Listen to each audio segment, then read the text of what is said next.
materi yang baru. Tapi sebelumnya, Pak Guru akan absen kehadiran. Teo, Imul, Mangkur, Rahayu, Lekson. Sebelum kita lanjut, kita buka dengan doa. Yang tugas pimpin doa, giliran siapa maju? Marilah kita berdoa dalam Nama Bapa dan Putra dan Roh Kudus. Amin. Oke, silakan dulu. Sebelum kita masuk ke materi baru, Pak Guru akan tanya. Materi hari ini masih tentang pemimpin bangsa Israel, tentang raja-raja bangsa Israel. Saya masih ingat materi minggu lalu tentang siapa raja pertama bangsa Israel? Saul. Siapa raja kedua bangsa Israel? Daud. Siapa yang menggantikan Daud? Salomo. Dan hari ini kita masuk ke materi tentang Salomo. Temanya adalah Salomo yang bijaksana. dan tujuan yang mau kita capai dalam pelajaran hari ini itu ada 4 tujuan yang mau kita capai. Yang pertama, anak-anak diharapkan mampu menjelaskan arti dari bijaksana. Sikap bijaksana itu apa artinya? Yang kedua, anak-anak diharapkan mampu menjelaskan salah satu manfaat dari sikap bijaksana di dalam hidup bermasyarakat. Apa manfaatnya dari sikap bijaksana? Yang ketiga, siswa diharapkan mampu menjelaskan tokoh Salomo sebagai raja yang bijaksana. Dan yang keempat, siswa mampu menjelaskan kembali kisah Raja Salomo. Dan yang terakhir itu adalah menyusun doa. Doa melalui kebijaksanaan. Sebelum kita lanjut, Pak Guru akan menceritakan sebuah kisah atau sebuah cerita. Mau dengar? Mau. Ceritanya tentang semut dan belalang. Dari cerita tentang semut dan belalang, menurut kamu siapa yang bodoh? Belalang. Siapa yang bijaksana? Semut. Mengapa semut dikatakan bijaksana? Karena semut tidak memikirkan masa sekarang, tetapi memikirkan masa yang akan datang agar hidup lebih baik. Oke anak-anak, dari cerita itu pasti kamu sudah mengetahui apa arti dari bijaksana itu. Yang di sana. Sikap bijaksana artinya sikap dan keputusan yang didasarkan pada pengalaman untuk dapat melakukan kesamaan yang akan datang yang lebih baik. Oke. Kebijaksanaan artinya sikap dan perilaku yang didasarkan pada pengalaman dan menjadi dasar untuk masa yang akan datang yang lebih baik. Itu pengertian dari kata sikap bijaksana. Manfaat dari sikap bijaksana. Manfaat dari sikap bijaksana adalah terciptanya susunan hidup yang aman, damai, dan sejahtera bagi semua orang. Dan sekarang setiap kelompok memperhatikan gambar yang ada di layar sekarang. Ada berapa gambar di dalam? Ada 4 gambar. Dan Pak Guru minta kamu mengamati gambar ini dan menulis. Gambar pertama itu cerita tentang apa? Gambar kedua cerita tentang apa? Gambar ketiga cerita tentang apa? Dan gambar keempat cerita tentang apa? Bisa paham kan? Bisa mengerti kan? Oke, silakan kerja.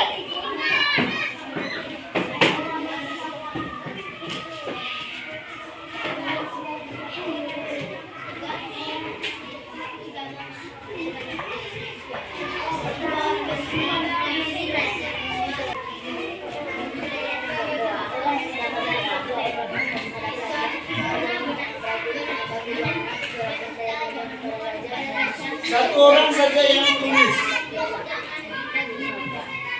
Gambar pertama itu cerita tentang apa? Gambar kedua cerita tentang apa? Gambar ketiga tentang apa? Keempat tentang apa? Siapa yang tulis di kelompok ini?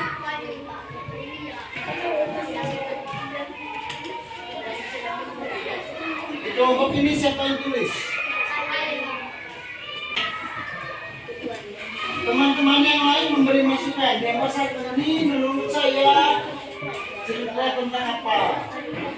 kedua cerita tentang apa?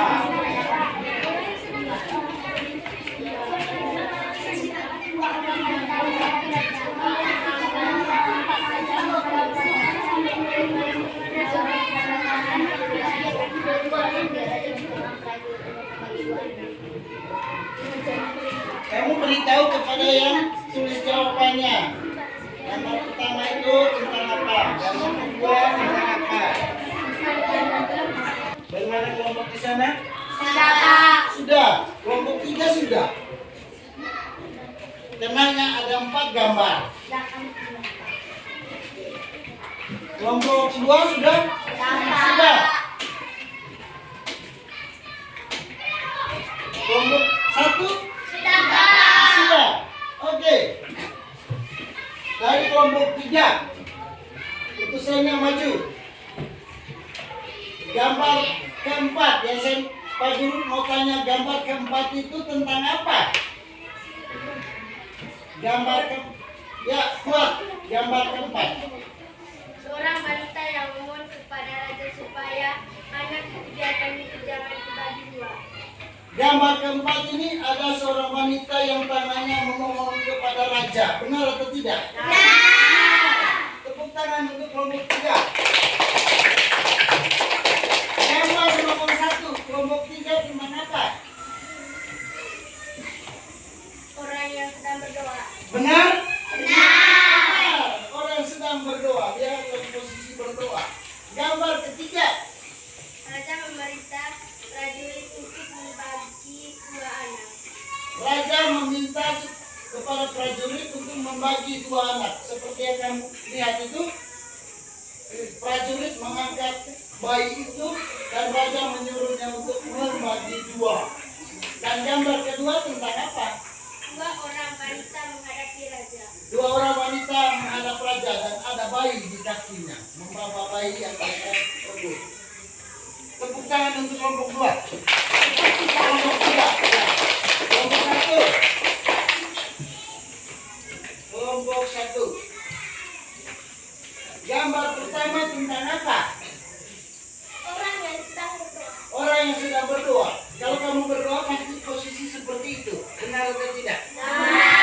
Gambar ketiga. Raja memerintah prajurit membagi dua anak. Membagi 2 anak. Gambar Wanita yang memohon kepada raja supaya anak biarkan hidup jangan dibagi dua. jangan dibagi 2. Ada wanita yang memohon kepada raja. Dan gambar kedua tentang apa? Dua orang wanita menghampiri raja. Menghampiri raja. Menghampiri. Dan bedanya di kelompok 3 tadi menghadap raja. Di kelompok 1-nya menghampiri raja. Tepuk tangan untuk kelompok 1. Kelompok 2. Kelompok 2, Pak Guru minta mulai dari gambar 1 sampai gambar keempat. Gambar pertama ceritanya apa? 1. Orang yang sedang berdoa. Gambar pertama menurut kelompok 2, orang yang sedang berdoa. Gambar kedua, Dua orang wanita menghadap raja. 2 orang wanita menghadap raja. Gambar ketiga, Raja memerintah prajurit untuk membagi dua anak. raja meminta prajurit atau menyuruh prajurit membagi 2 anak. Gambar keempat, Seorang wanita yang memohon kepada raja supaya anak itu biarkan hidup. Jangan dibagi. jangan dibagi 2. Itu dari ketiga kelompok ini hampir sama jawabannya. Semuanya benar. Oke anak-anak, dari gambar yang kamu amati, menurut kamu ini kisah tentang siapa? Kisah tentang siapa? Raja Salomo. Oke, ceritanya begini. Kisah tentang Raja Salomo itu dari kitab suci. Itu kisah tentang Raja Salomo. Sudah dengar anak-anak? Sudah dengar? Sudah. Oke. Menurut kamu, menurut apa yang kamu dengar dari cerita tadi, apa yang diminta oleh Salomo kepada Tuhan? Hati yang bijaksana. Hati yang bijaksana. Mengapa yang minta hati yang bijaksana? Karena ia masih sudah mengatakan menghadapi banyak masalah dari bangsa persoalan selanjutnya, masalah apa yang dihadapi oleh Salomo? Dua orang wanita yang memperebutkan anak. Dua orang wanita yang memperebutkan anak. Kan ada di dalam gambar ini. Seperti gambar nomor berapa? Nomor 2. Apakah keputusan yang diberikan oleh Salomo itu bijaksana? Oke, cerita lanjutnya dari Salomo itu, cerita lanjutnya, ada dua orang wanita yang sama-sama melahirkan anak. Oke, anak-anak, mohon perhatiannya. Kebijaksanaan itu dianugerahkan oleh Tuhan kepada setiap orang, termasuk kepada kita. Dan pada hari ini, teladan bagi kita dalam hal bijaksana itu siapa? Salomo. Sampai di sini ada pertanyaan? Mengerti semua? Kamu sudah paham tadi apa yang dimaksud dengan sikap bijaksana? Apa manfaatnya dari bijaksana itu? Teladan bagi kita dalam hal bijaksana itu siapa tadi? Salomo. Dan bagaimana kita menerapkan kebijaksanaan itu dalam hidup bersama? Siapa yang bisa memberi kesimpulan? Kesimpulannya apa? Kebijakan itu sangat penting karena dengan adanya sikap yang bijaksana dapat terciptanya kedamaian dan kebahagiaan dalam hidup bersama. Dengan adanya sikap bijaksana, kita dapat menegakkan keadilan dan kebenaran, sehingga tidak terjadi ketimpangan dalam mengambil suatu keputusan. Raja Salomo menjadi teladan bagi kita dalam hal kebijaksanaan. Kebijaksanaan itu merupakan anugerah dari Tuhan. Tuhan sendiri yang menganugerahkan kebijaksanaan itu kepada orang yang mendengarkan firman untuk mengambil suatu keputusan. Hendaknya mendengarkan suara hati, jangan hanya mengandalkan pikiran atau akal. Pak Guru minta kamu mengerjakan pekerjaan rumah satu saja, hanya satu. Menyusun doa mohon kebijaksanaan. Itu pekerjaan rumahnya. Menyusun doa mohon kebijaksanaan. Pekerjaannya dikumpul minggu depan. Menyusun doa mohon kebijaksanaan. Kamu bisa minta bantuan kepada orang tua untuk menyusunnya atau kepada kakak-kakak di rumah. Bisa paham? Bisa. Oke. Dan pertanyaan refleksinya, pertanyaan supaya kamu renung. Contohnya begini. Pertanyaannya, apakah saya bijaksana kalau saya sering terlambat datang sekolah? Yang kedua, apakah saya bijaksana kalau belajar menunggu ujian? Sudah? Oke. Kita tutup kegiatan kita hari ini dengan doa. Oke, kita tutup kegiatan kita siang hari ini dengan doa. Yang tugas pimpin doa siapa? Maju.